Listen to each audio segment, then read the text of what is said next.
Aujourd'hui, le numérique pénètre l'intervention en santé mentale.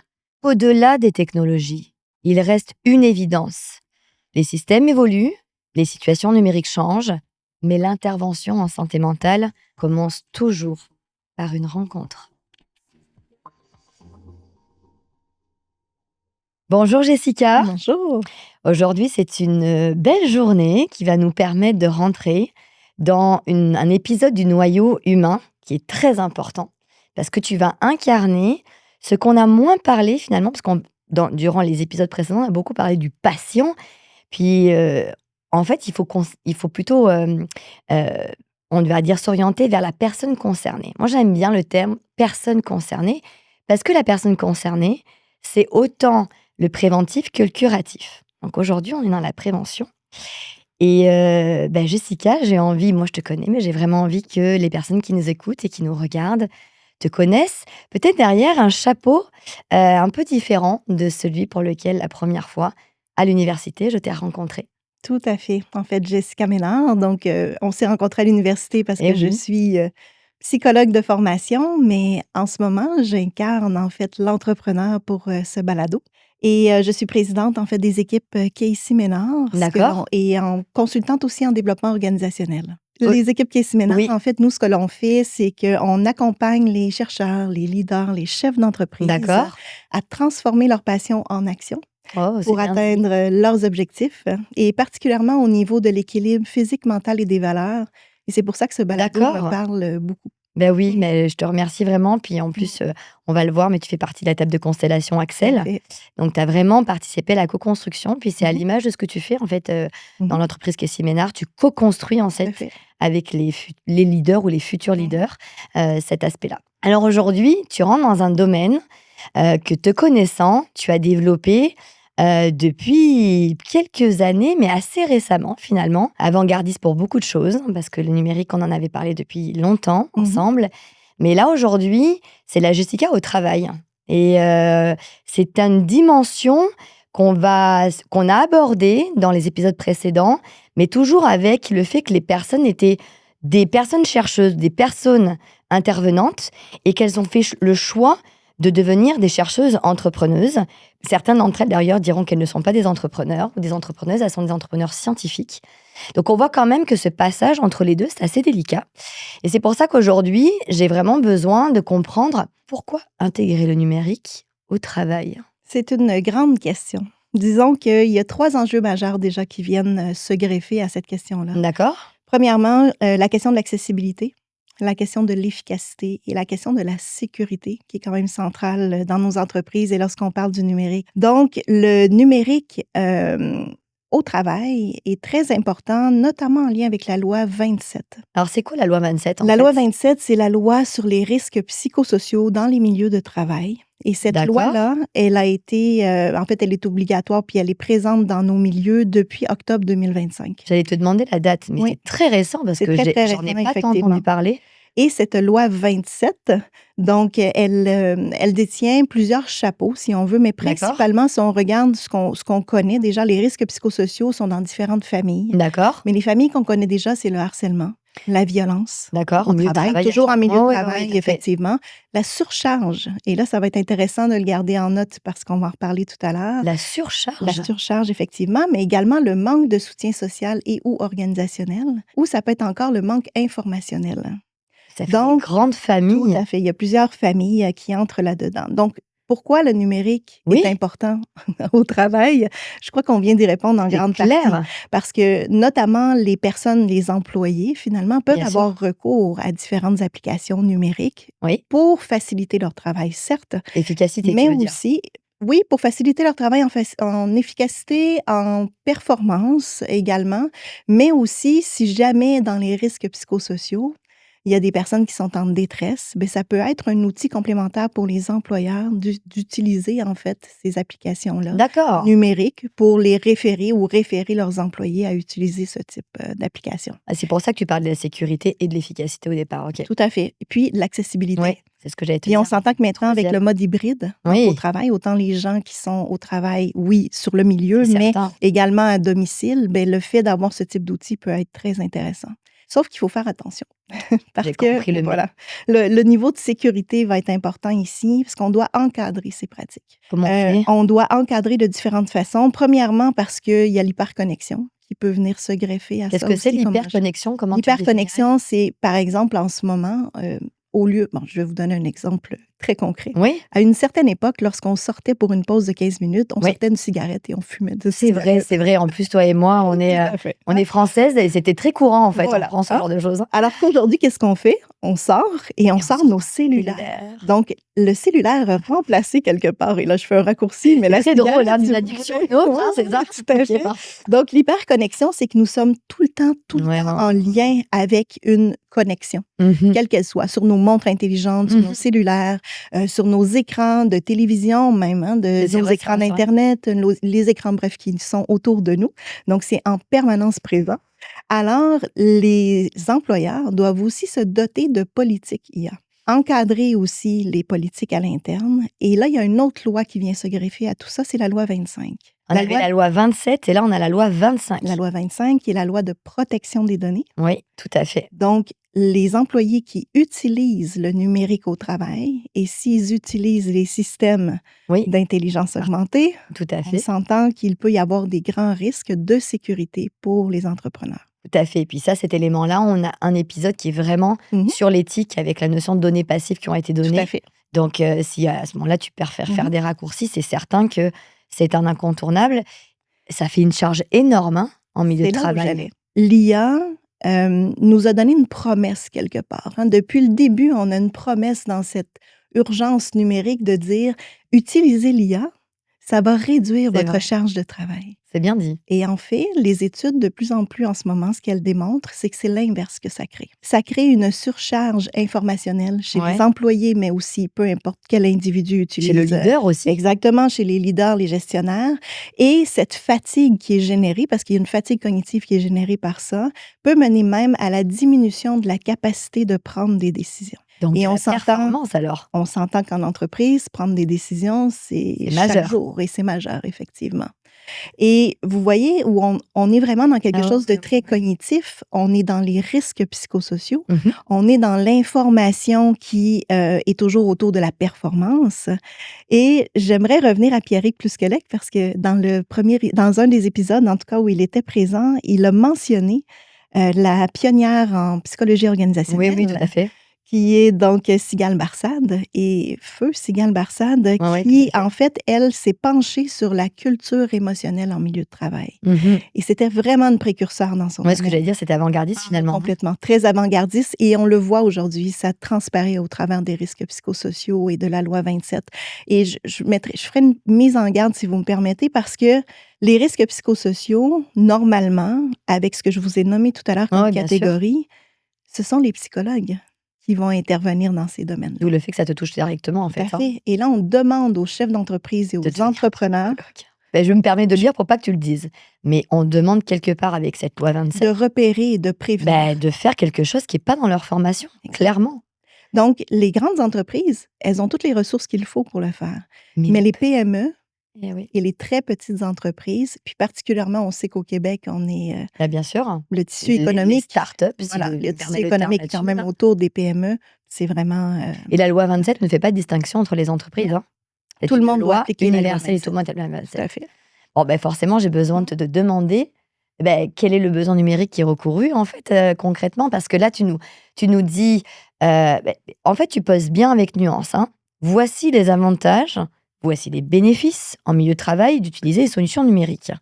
Mais voici les inconvénients. Donc, j'ai envie de te demander, finalement, ça répond à quoi concrètement? Comment le leader, comment la personne qui a une entreprise va-t-elle faire pour mobiliser au moment pertinent la solution numérique dans son milieu de travail?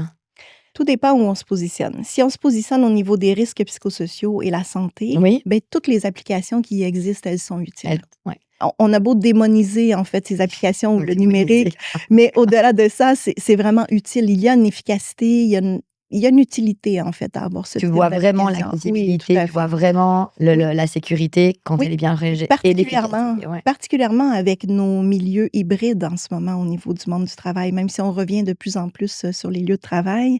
Le côté hybride fait que les gens vont s'isoler davantage aussi. C'est Puis il y vrai. a des gens pour qui, c'est ce qu'ils veulent et quelque part, Ils le demandent, hein. ils le demandent effectivement. Puis le fait de ne pas avoir de liens sociaux au quotidien, Je comprends.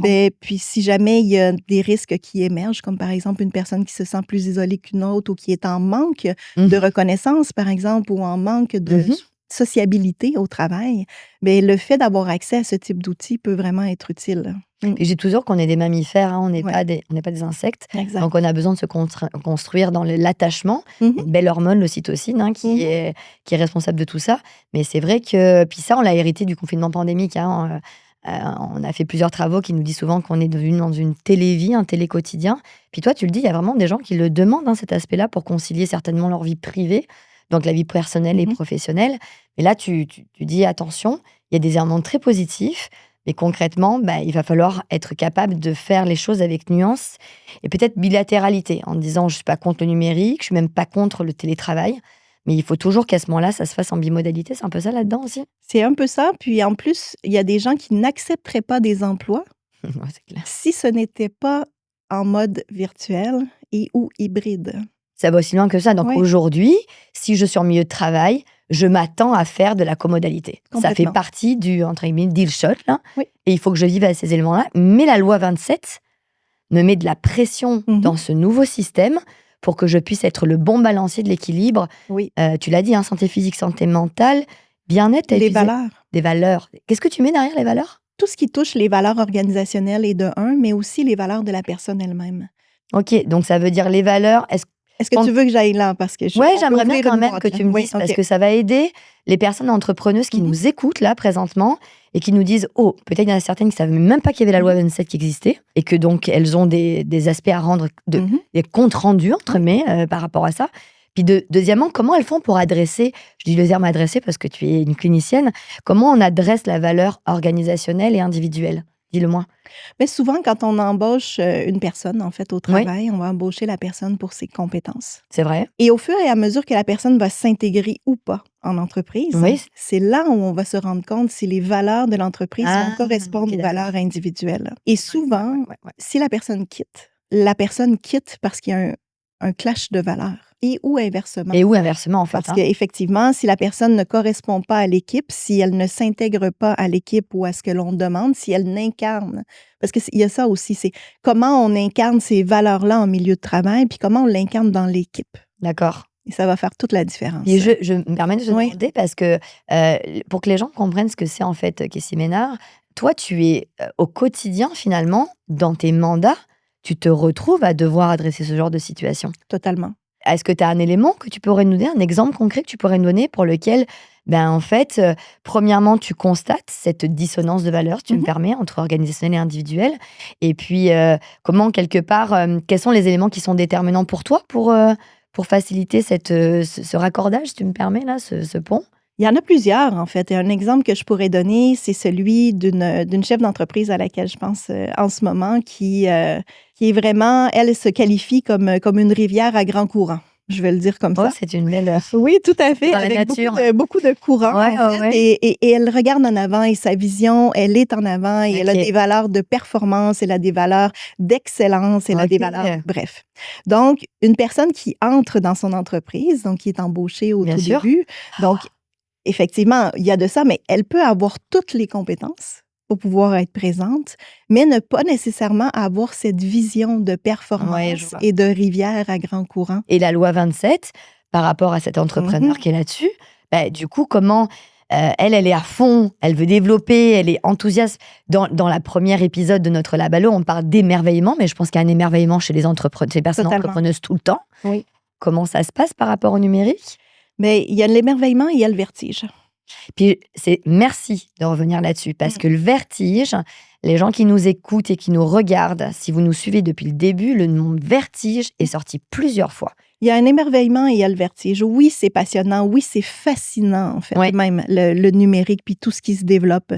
Aussi en milieu de travail, hein, parce que ça facilite nos tâches.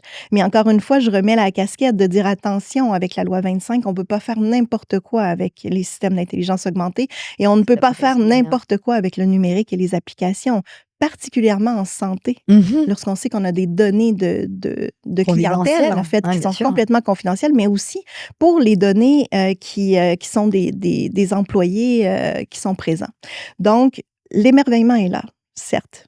Mais le vertige, il est ailleurs aussi parce que ça va tellement vite. Ce ne sont pas tous les entrepreneurs qui sont, disons, sensibles Oui. à l'importance de la sécurité des données. Et comment on fait maintenant pour mettre en place des mesures adaptées pour aider à la fois ces équipes et nous-mêmes, en fait, à évoluer là-dedans?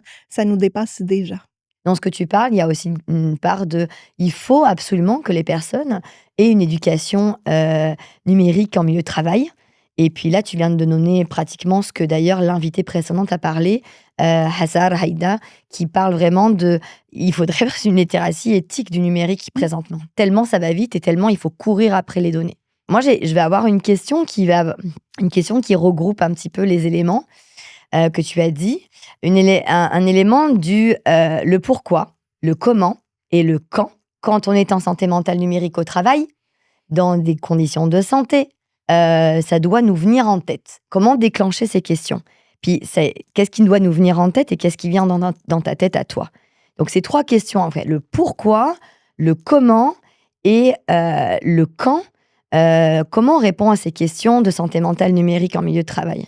J'aimerais revenir peut-être à la base avec Yoshua Bengio, qui, avec sa loi 0, s'est donné comme mission. La loi 0? Oui, la loi 0, c'est Comment on fait une loi la 0? mission, c'est en fait, ce qui s'est donné comme mission, c'est s'assurer que l'humanité, OK, ouais, ait toujours le contrôle sur l'IA. d'accord, C'est pour ça qu'il l'appelle la loi 0. d'accord. C'est un gros défi. C'est un très gros défi, mais c'est Oui. quelqu'un quand même qui est chercheur, on Bah, bien sûr, s'entend. bien sûr, bien sûr. C'est un précurseur de Mmh. l'IA. Et puis, quand on regarde ça, ça me fait penser aussi à un précédent épisode avec Alexandre Hudon, Oui, où il nous a parlé du fameux oui, tu as raison. miroir. Ouais, ouais, ouais, bien sûr, Du miroir, puis de ce que nous renvoie, en fait, l'utilisation de nos technologies numériques. tout à fait. Parce que quand l'on met un prompt, quand on Ouais, bien fait une sûr, on fait requête, rentrer oh là là. c'est Ouais. notre requête. Ouais, bien sûr, Donc, ce qu'on nous retourne comme réponse, c'est ce qu'on a positionné comme requête. tout à fait. Donc, à partir de ce moment-là, c'est un miroir quelque part. Puis, ça nous amène aussi dans ce qu'il a mentionné, en fait, Yoshua Bengio, l'humanité, le contrôle sur l'IA. Garder ce contrôle-là.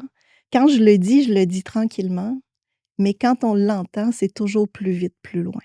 Donc, Vincent Monpetit, Oui, qui a mentionné d'ailleurs qui est dans notre un des patient épisodes, partenaire, hein, tout qui à amène fait, toute son expérience, hein, et le sur le patient partenaire, effectivement, qui lui a mentionné l'importance, en fait, de faire attention au toujours plus vite, plus loin. oui.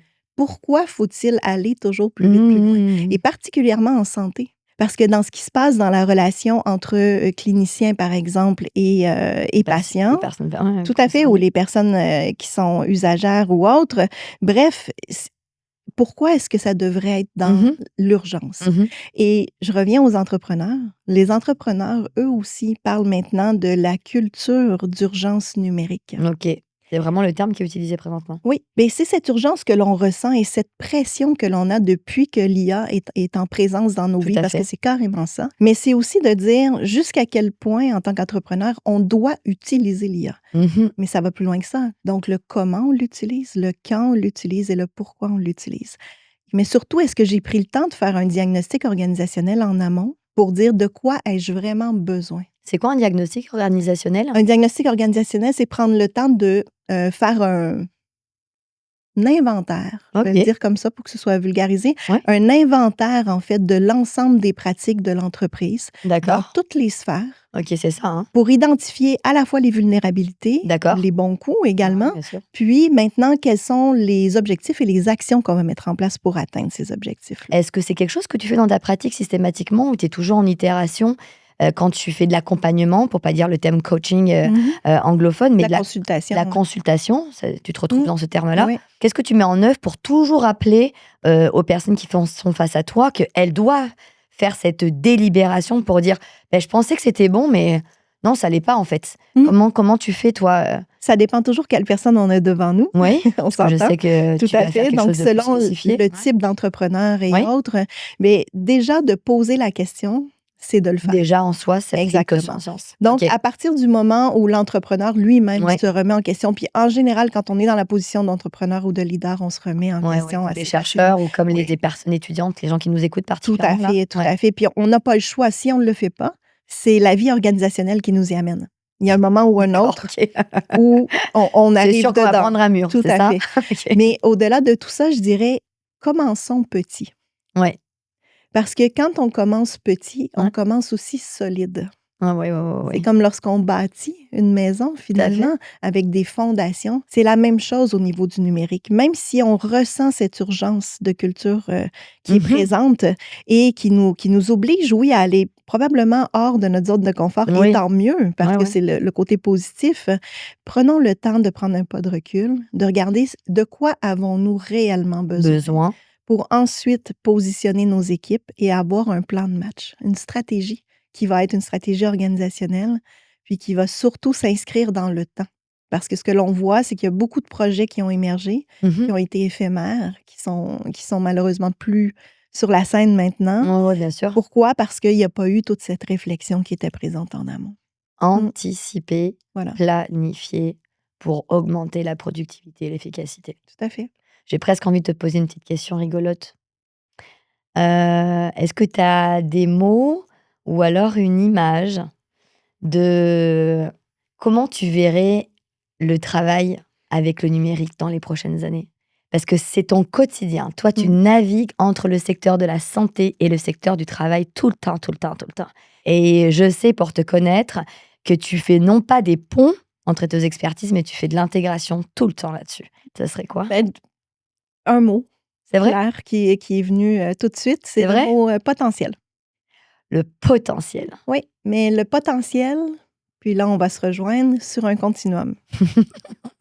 Avec 2 extrémités.